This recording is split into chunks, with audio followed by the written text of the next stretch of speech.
If you were to strip the halls of Strive bare, you would find a spine belonging to a person that doesn't drink alcohol, a blueprint of somebody who doesn't drink alcohol. And one of the vertebrae that you will find in that spine, and we all need a solid spine in these things, is nature. Okay?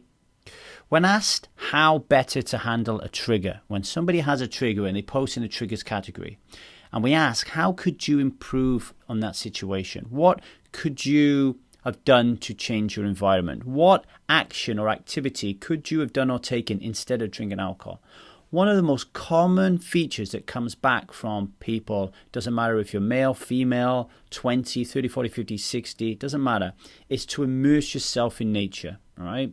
We have people on Strive who go surfing in the ocean, they swim in the ocean, they walk along the beach, they might just sit there on the beach meditating, listening to the waves lapping up on the shore. I've never met anybody that doesn't find that sound therapeutic, right? We have runners here, people who go running through the woods. We have mountain bikers that go mountain biking through mountains. We have skiers who go down mountains full of snow, right? We have rock climbers. I like personally just being around water. I love throwing sticks in the river with my boy. I like staring at a pond, looking at frog spawn and seeing if we can catch any frogs. We always put them back though. I'm a vegan, don't forget.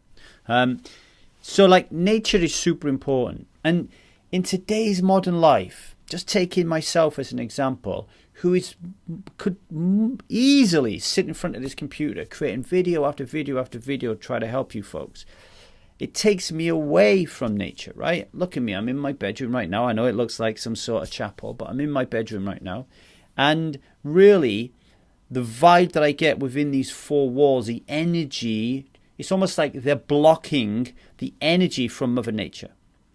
And that energy for me is super important because without it, I tend to find, especially in a life where I'm freelance, so I don't go to work or whatever, I can get very lonely.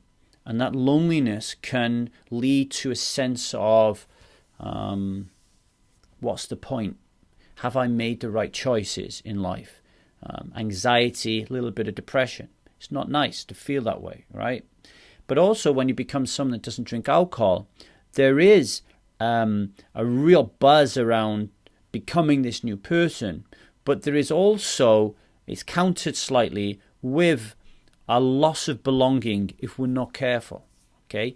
And we talk a lot throughout this program about the importance of finding like-minded people or learning to communicate with, coexist, accept, love people who are nothing like you. Okay? So we talk about that human connection a lot. And when we talk about the cast, which is the next but one module after theme. So this is the white space. Then we're going to do choosing your theme. And then we're going to do the cast. We will talk a lot more about how better to surround ourselves with amazing people who provide us with that energy. Okay, but for those of you like me who lead a pretty lonely life, you know, outside of my wife and my children, I generally I'm a bit of a workaholic. You know, it's something I need to work on. You know, I have a few really close friends that I go to if I need to about anything, but I quite like plodding along, being myself, you know, and with myself. And there'll be many of you out there who are like that. For those of you out there that think that the human world very often disappoints, then think about getting out to nature more. Because if you think about the metaphor of the dog, right? So people buy dog. Why do we love dogs so much, right? I'm not a dog lover myself, but from what I've read, one of the reasons that people love dogs so much is the dog isn't judging you. It doesn't matter what you do. The dog is just going to be there. All right, it's going to want you to throw a few sticks. It's going to want you to put some pedigree chum in front of it and scratch its belly and let it lick your face after it's had a shit in the garden. But it's not going to care about the fact that you're drinking alcohol or not. It's not going to care about the fact that you're struggling in life. It's not going to care about the fact that you have a 6 o'clock meeting in the morning, right? The dog is really indifferent to the pain and suffering of your daily existence. So is nature. Okay, You're never going to get a tree. You're never going to get a river. You're never going to get an ocean. You're never going to get a mountain start to judge you for your miserable daily existence, right? Or for all the, internal, like it's not going to support all the internal stories that you tell yourself. And I think personally, we know that. And that's why when we go surfing, when we go walking in the forest, when we go rock climbing, when we drive on our mountain bike, when we go to Burning Man and jump on a bike and head out into the playa, head out into the desert, we feel different. We feel like a different, unseen, untapped energy is kind of like its entrails are coming. It's like the roots of the trees are like somehow, wrapping themselves in there and starting to beat your heart in a different kind of beat, okay?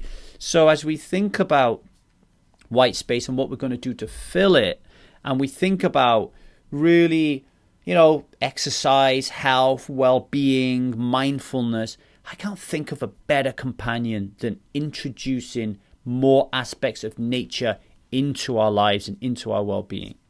So please, in your assignment, describe how nature appeals to you, okay? How does nature appeal to you? What do you think about it? What do you think about what I just said about it? Okay, have you ever thought about it before? Are you somebody who just loves it anyway? Tell me about it, right? And how could you take action to bond more with nature? Now you have more white space available. Or if you think you already have it licked, just explain to us and everybody else why it is so important for you, okay? Because I think this is a key but very often overlooked piece in our general evolution as someone who doesn't drink alcohol, right? Is not being confined to the factory, not being confined to the bedroom, not being confined to the front room sitting down watching the telly, and in our old days, not being confined to the pubs and the clubs and the nightclubs.